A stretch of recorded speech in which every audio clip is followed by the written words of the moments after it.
Your life if you stopped overthinking and started doing. You wake up at 7:12 in the morning, and the first thing you do is reach for your phone. Not because someone texted you, not because anything important happened. Your brain just wants noise before the day begins. You lie there for a few more minutes, scrolling through the lives of people who seem like they already know where they are going. Someone started a business. Someone moved to another city. Someone made their first $100,000. Someone is posting airport photos from another country. You look at all of it with a feeling that is difficult to explain. Not jealousy, something else. Like everyone else somehow received the instruction manual to life before you did. And you are still standing in the hallway outside a locked door trying to figure out which direction it even opens. You are 24 years old, and most of your life has been spent thinking. Not stupid thinking. The opposite. You analyze everything. You calculate risks. You notice problems before they happen. People even call it one of your strengths. They say you are smart. They say you think things through. They say you are not impulsive. And all of that is true. But there is one problem. Your life barely changes. Because there is a moment nobody warns you about beforehand. Thinking and movement are not the same thing. You can think about the future for years and physically move 0 inches toward it. You realize this on a Tuesday evening while standing in the shower after work, when you suddenly notice that the last 3 years of your life all look identical. The same routes, the same conversations, the same promises to yourself. I will start soon. I just need to prepare first. I need to understand things better. I am waiting for the right moment. But the right moment never arrives. And for the first time in a long time, you are not scared of failure. You are scared of becoming the same person forever. That thought follows you everywhere after that.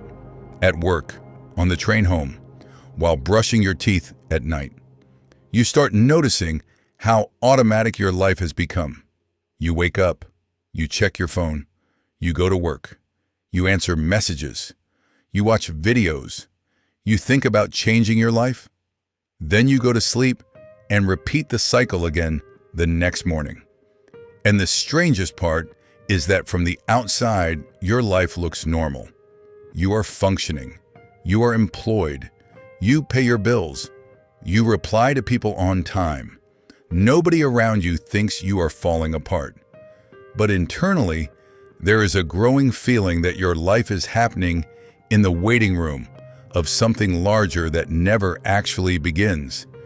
You start measuring time differently after that realization.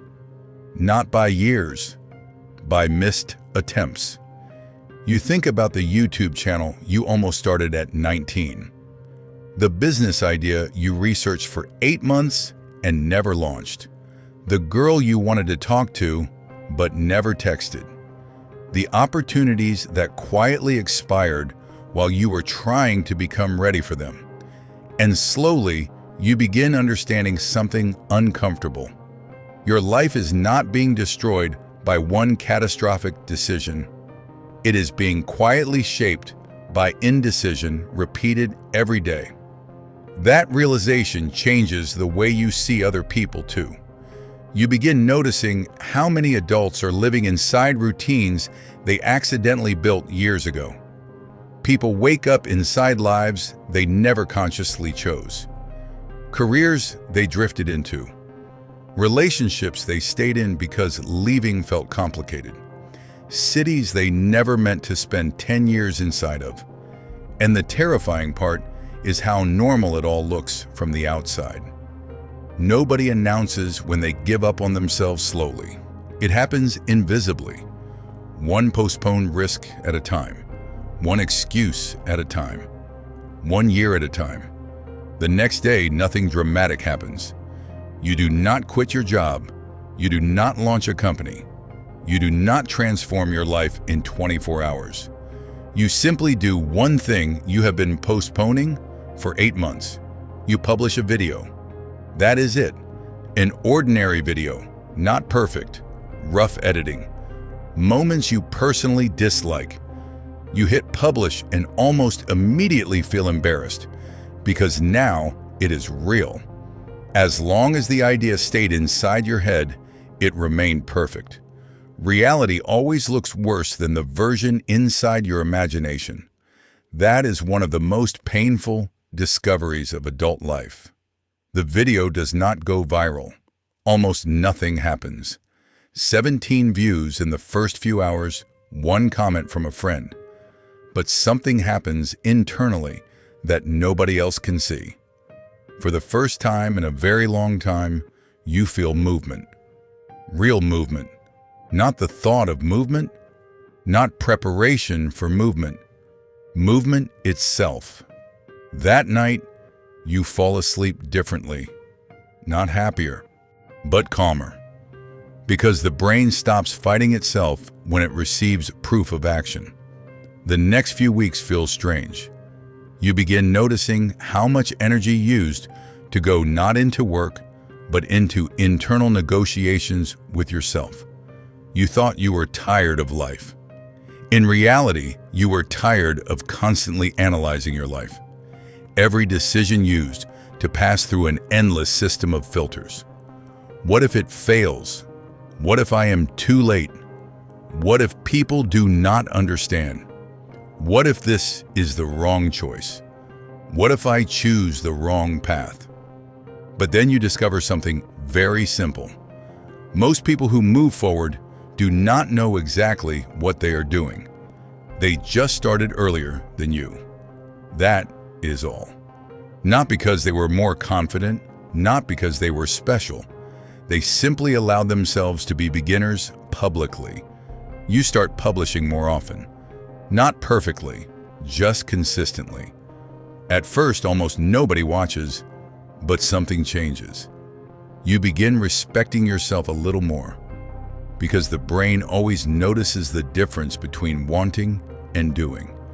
And that difference affects self-esteem far more than people realize. A few months later, you notice something else. The fear does not disappear.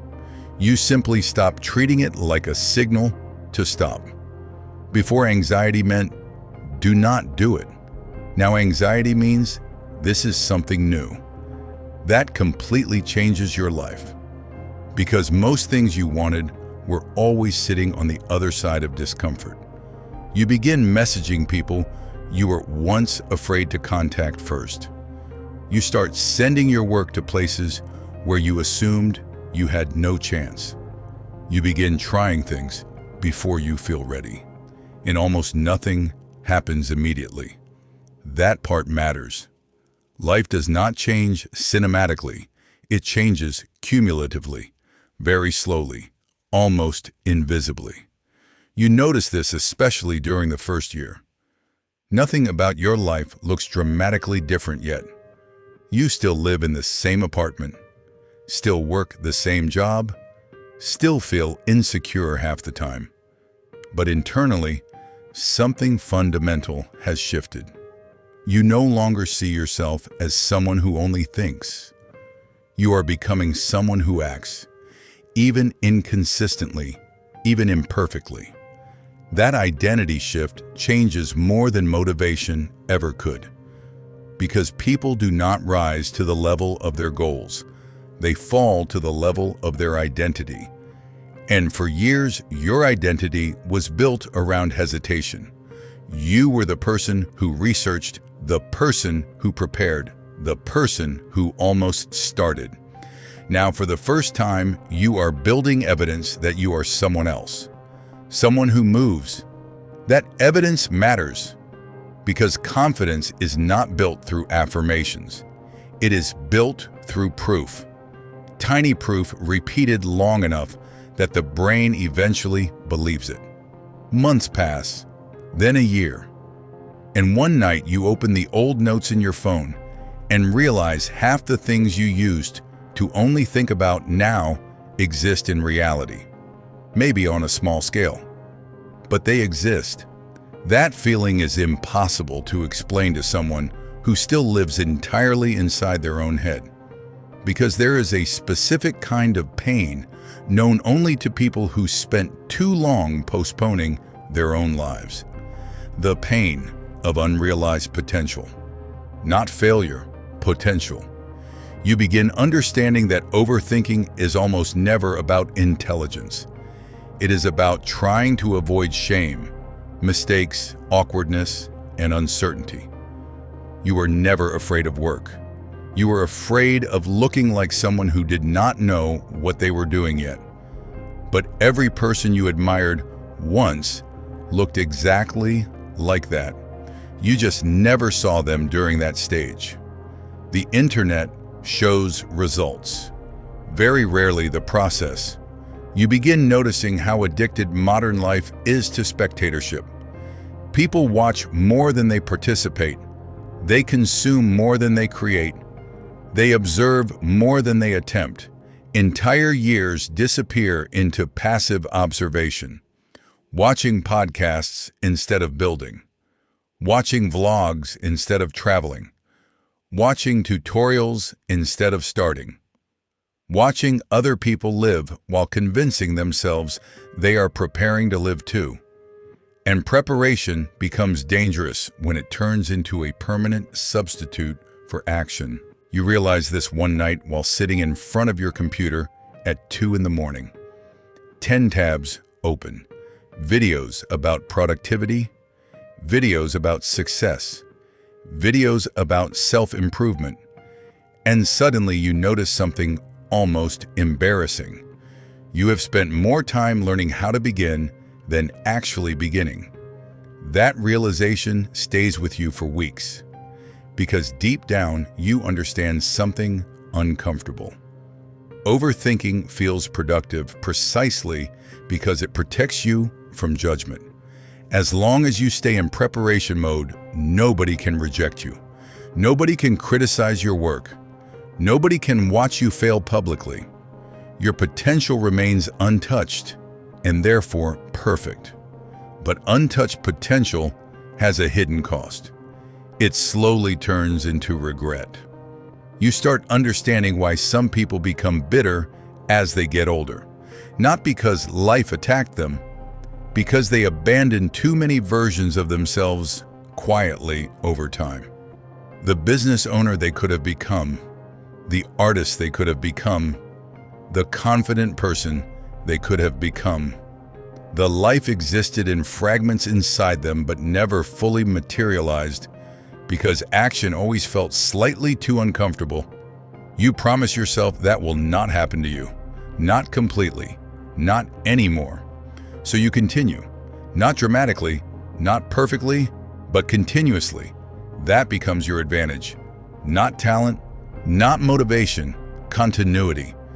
You begin noticing how rare continuity actually is. Most people are intense temporarily. Very few people are consistent quietly. And the world rewards quiet consistency far more than short bursts of intensity. 2 years pass, then 3. Your life now looks undeniably different. Not because of one giant opportunity, because of hundreds of small decisions repeated long enough that they compounded into a new reality. You meet different people now. Your conversations change. Your standards change. Your relationship with time changes. You stop asking whether you feel ready. You start asking whether something matters enough to attempt before readiness arrives. That single mindset shift saves years. You also begin understanding something else about fear. Fear does not disappear at higher levels of life. It simply changes shape.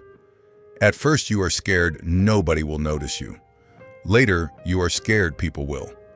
At first you are scared to begin. Later you are scared to grow beyond the identity people recognize. Every new level of life introduces a new version of uncertainty. And that means confidence was never the absence of fear. Confidence was always movement despite fear. You understand this clearly the day someone younger than you asks how you became disciplined. The question almost makes you laugh, because they imagine discipline as a personality trait, something clean, something organized.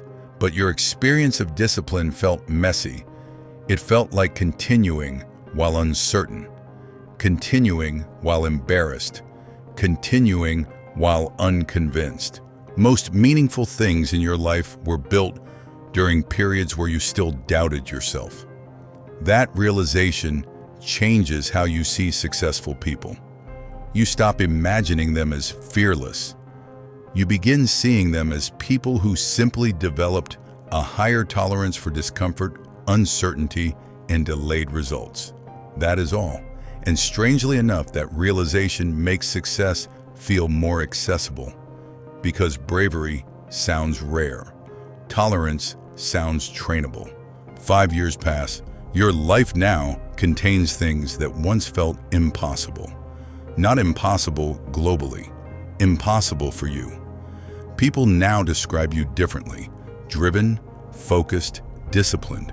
What they do not see is that internally you still feel like the same person who once sat in bed scrolling through other people's lives, wondering why everyone else seemed to know what they were doing.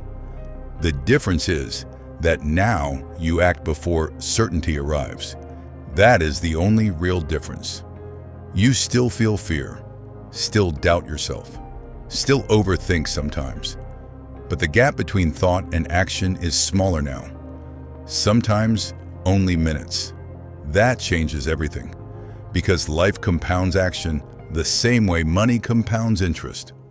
A small action repeated over years becomes an entirely different identity, an entirely different life. You understand this deeply by your early 30s, especially when you reconnect with people you grew up with. Some of them still speak exactly the way they did 10 years earlier. Same excuses, same dreams, same complaints, same plans they are supposedly about to start. And suddenly, you realize how dangerous waiting really is. Waiting hardens into personality over time. Indecision becomes identity if repeated long enough. You leave those conversations feeling strange, not superior, just aware of how easily your life could have remained frozen too. Because the truth is, you were never fundamentally different from them. You just interrupted the cycle earlier. That is all. One night you are lying in bed again with your phone in your hands. Only now everything feels different. You are no longer looking at people living the life you wanted. You are looking at messages from people whose lives changed because yours finally started moving. And you realize something that would have been impossible to understand at 24. Action does not remove fear. It simply makes your life larger than fear. And in that moment, you finally understand that most people do not lose because they are incapable. They lose because they wait too long for the moment they stop being afraid. But that moment never comes. First you begin, then you adapt, then you grow. And only after all of that one day, what people call confidence finally appears.